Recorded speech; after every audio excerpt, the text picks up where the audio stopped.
because ultimately that's what impacts the students. And when we're really trying to have a student-centered focus, which is really important to me, then we can't have that if we have so much turnover.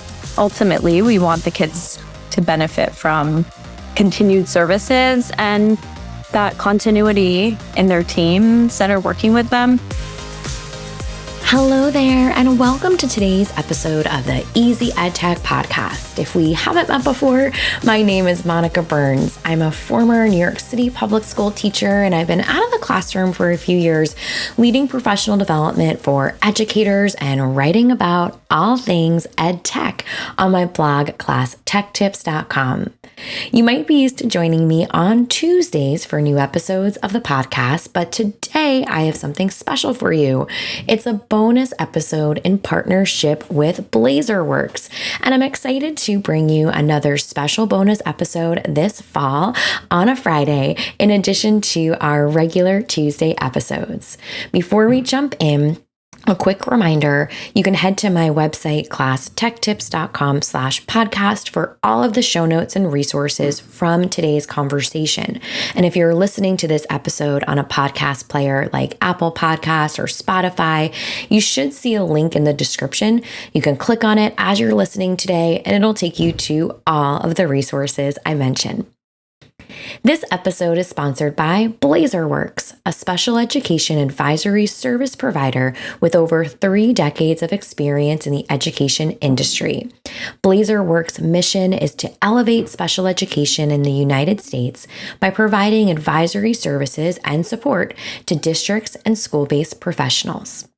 Today's episode is titled Attracting and Retaining Special Education Professionals, a bonus episode with BlazerWorks.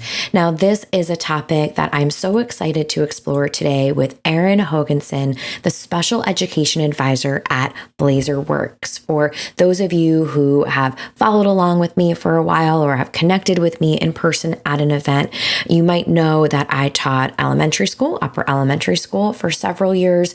So this topic of retaining and attracting special education professionals is definitely one that's near and dear to my heart with an elementary mindset. But we know, of course, this is something that schools and districts throughout K-12 struggle with. So I was excited to chat with Erin about this topic, some of the tech connections that they use to address their goals. And I think that you'll find this conversation provides different tips and strategies that you might take into your own practice as well.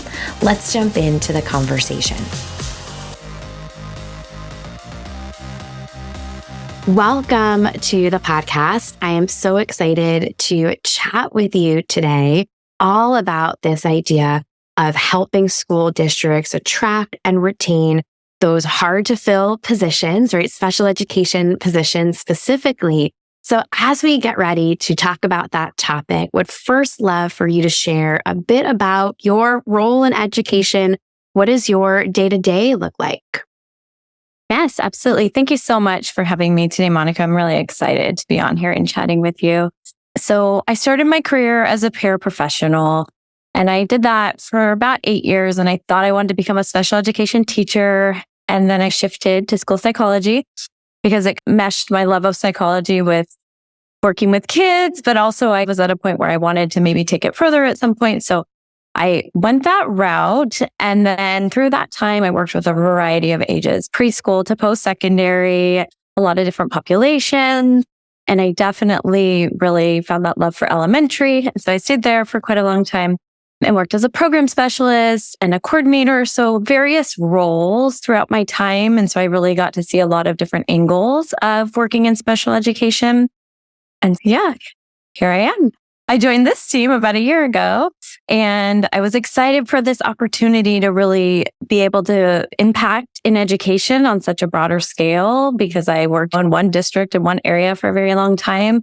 And this was an exciting opportunity for me to shift and support in a different way. And your perspective, I would imagine, really informs all the conversations that you're having around this topic. And today we're talking about hard to fill special education positions. So can you give us an overview of the current challenges school districts face in attracting and retaining special education professionals? Absolutely. Years ago, when I actually finished school and was getting ready to start my first school psych job, I remember applying for a job, and a director in Southern California told me they had 45 applicants for that one particular job. Now we look around and we can't even fill multiple positions. There's a national shortage of school psychologists, and we're moving that way for speech pathologists and teachers. And we just see this huge impact that was happening prior to the pandemic, but then the pandemic hit and it's really just snowballed since then. And so our company helps attract and retain staff. And so as a special education advisory service, we help fill positions. Not only do we fill the positions, then our team provides support for them from kind of step one and really gives them the tools they need to be successful across their assignments. And then also that support they need. I'm sure we'll get into this a bit more, but I think the burnout at what we see, and there's a lack of feeling of support from many educators. And there's a variety of reasons why we're seeing staffing shortages, but our team is really working to help support kind of all along that process. Yeah, and I would imagine there's lots of conversations that you and your team are having with school districts around this. What are some of the strategies you've shared with school districts to address staffing shortages and tight budgets to meet the needs of special education students and those professionals that support them?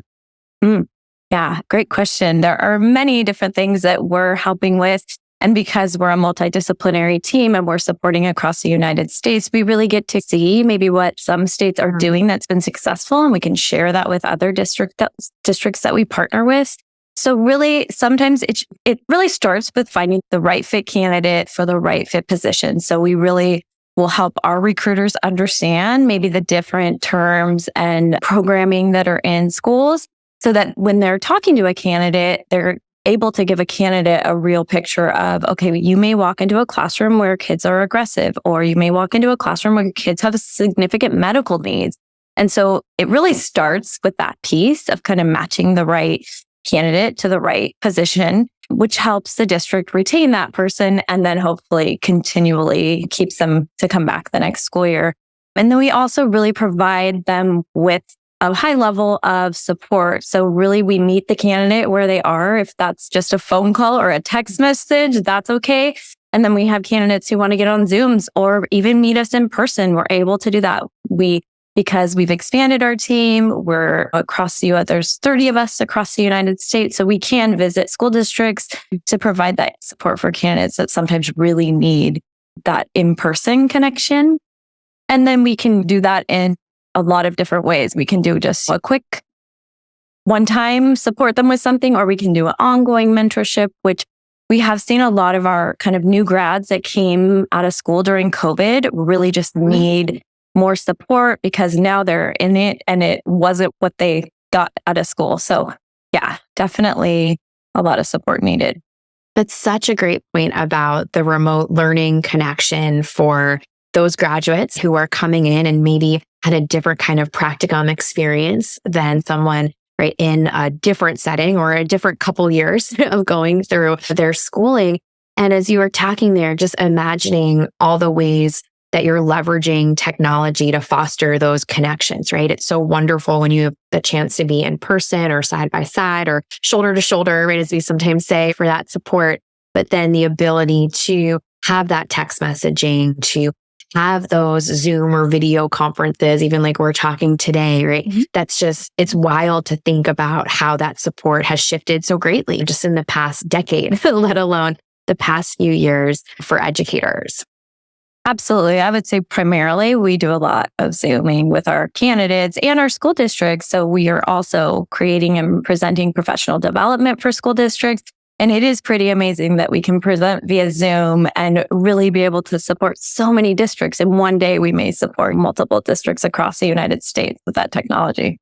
Yeah, it's just so important for the scale, right, of the great work that you all do. And can talk a bit about the impact here, right? We might scale all that support, but we know that the impact that turnover can have, especially in these specific roles, that impact they can have on students is significant. And what does it look like? Can you talk about the impact of turnover in these specific roles on the students and that overall special education program? Absolutely. And when we look at the statistics of things, there are almost half of schools across the United States can report a shortage of some sort. And the districts that are lucky to fill their positions may not be able to retain those staff members. So it is such a huge impact. We are able to also be creative and help a district figure out maybe they need 2 SLPs, but if we can staff it with an SLP and a SLPA, an SLPA, then we can hopefully help them at least bridge that gap for now while we still work to try to help them find the SLPs that they're looking for. There's also really some interesting things that districts out there are doing. I just met with a district this week that they're building housing for their teachers to really attract and retain. And I feel districts have to really start to shift their thinking and be more creative because it is, as we talk about all these openings, you're a teacher, you could go get a job at multiple districts. And so it's really challenging and really competitive in that space. And so I think districts have to really think ahead to scholarships or incentives, partnering with universities, thinking about caseload versus workload and what does that look like? And are there other ways that we can support maybe with administrative support or clerical support to take some of those pieces off of a provider's plate?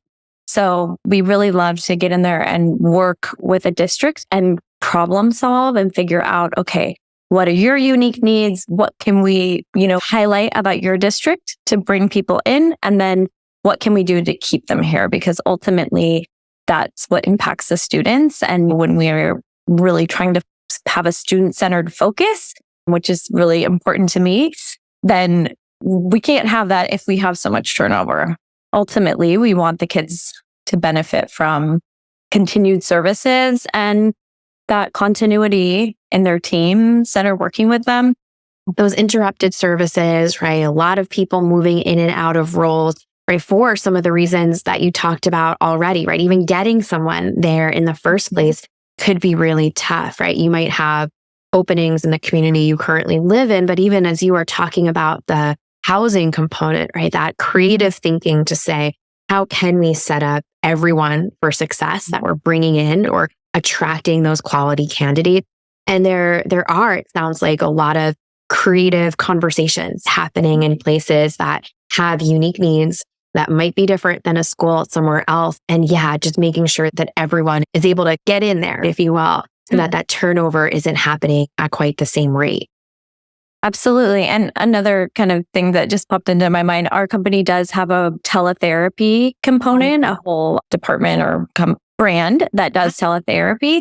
And so sometimes that's a really great option for a district that's remote. Or I spoke to a California district earlier this year that they're in the mountains and not everybody wants to live in the mountains. So definitely trying to be creative with some of the areas that districts are seeing maybe people moving out of their state. And so they can still have access to high quality providers using that technology component. So I think it's really just our work we do is really digging into what the unique need is and then helping them be really creative with filling the gaps. And we've talked about the impact here of what turnover can mean, some strategies that schools and districts can think about. But when someone comes, right, when they are able to bring someone in, what are some of the common reasons a special education professional might leave? And how can districts address these issues proactively, which I think sometimes, right, we're always reactive in lots of ways, but if they can anticipate that there may be something that causes someone to choose to leave, how can a district address these issues proactively? Yeah, it's a great question. So I think it's really a very layered question and answer. I think when districts are facing staffing shortages, oftentimes the other members of those teams end up taking on more of a workload. So it's just a negative cycle that perpetuates itself. So definitely trying to get people in and get those positions filled, but then also really helping to give them support once they're place in a school. I think many previously staffing agencies were seen as a last resort. And now that really has had to shift for districts. And so I feel that us being able to provide that support and working with the district and helping them really blend into the current existing staff is a really big component of keeping people there and keeping them happy. And then also that ongoing support we provide them. Sometimes they just need an ear to vent to. It's just having that level of support that maybe they can decompress, and maybe it's about a colleague situation, or they don't feel like they have someone that they can vent it out to. We end up doing a lot of that as well. And then again, that helping to really find that right match. And if a person doesn't have experience with a specific population, then that's our job as well, to really give them resources to help them. Okay, so you're shifting from, you've been an SLP in a hospital setting, and now you're going to shift to a school setting. So what supports can we give in terms of learning IEP processes and just how a school system works so differently than a clinic maybe? And so I think there's a lot of kind of different layers of support. And also really, we love to focus on self-care and that wellness component, because that work-life balance, I think, is a huge reason why we've seen so many people leave education. That's something I've been really proud of, to be part of creating professional development for educators and administrators. And this summer, we hosted a conference and we presented to administrators on self-care for themselves, but also how do they support their staff members in feeling good in their workspace. Education is an extremely challenging place to work, but if you have support, I think that for me, that's the biggest thing, really just helping our people to feel like they have support and not just feel it really be there and be available to them. So if they text us midday, then we can respond to them. And that's really exciting. That's part of our job, to get to support in that way. And just that community, that sense of belonging, we know is so important. And it can be something that is part of what's happening early on, right? That doesn't always work well when it's reactive, right? It doesn't feel as authentic if we're not proactive about those commitments, right? To fostering that community and having those regular check-ins for support. And you mentioned, Erin, professional development, right? The conference that you just hosted. I think about professional development and so much of my day. Just earlier today, as we were recording, I was on with a group of educators virtually, right? Hosting a webinar. It's a big part of the work that I do and think about. And I'm curious, what is the role that professional development can play, not just in attracting, but also retaining special education staff? Absolutely. It's huge. And I think for educators who are, as we talked about, really coming out of that pandemic time in grad school recently, their experience was so different. And children are very different now after the pandemic, right? So really being able to help provide, not just creating something for a district that's customizable to them, but also then being there to give the hands-on, walking them through things after we present something. So we're not just one and done. We present and then we can come back. We can even go into a school and model things that we are teaching. And so I think really for me, that component of creating content, but then also delivering it in a way that is ongoing. And again, continually providing resources, and things are constantly changing. I'm really excited to share so many of your resources with my team, because we really are always trying to find new things to get out to our candidates and our school districts. And so there's definitely so much out there, but it's when you're in the zone of stress and I can't manage this and all those things, you're not able to seek resources in the same way. And so that's what we're there for. Yeah. And just this idea of leveraging digital spaces to help foster that. It's different now than it would have been a decade or two ago, right? That ease that everyone has to click on the link someone sent them or to check out this resource, and to have that, level of communication and resource sharing, I think is such a great complement for what we're talking about today in terms of professional development and that support. And again, being proactive, right? Retaining the great people that you have. So would love for you to tell us more about BlazerWorks and the work that you do.